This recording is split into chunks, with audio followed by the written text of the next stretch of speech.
démarrage est une étape très importante pour plusieurs raisons. C'est qu'on a besoin d'avoir les avis des citoyens par rapport à ce qui a été imaginé par Aquitanis. C'était important pour nous de poursuivre ce débat riche que vous avez déjà eu et puis de comprendre aussi comment on peut faire de Bongraine un écoquartier large qui englobe les initiatives, tous ceux qui font que le territoire mute dans une transition écologique indispensable aujourd'hui.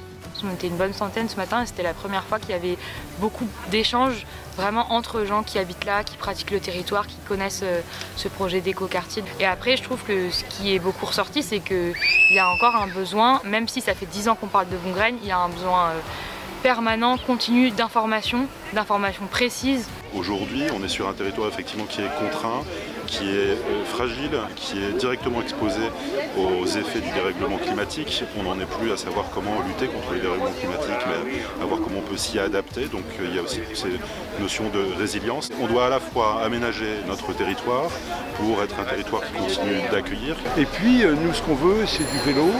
On veut que des gens puissent loger pas trop loin de leur emploi.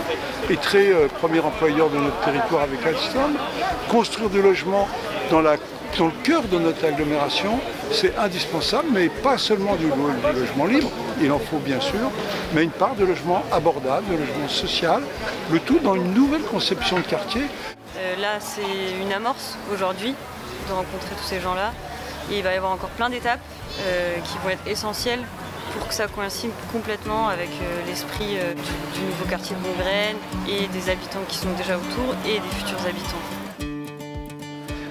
On n'est que des représentants des citoyens, nous, et l'aménageur aussi.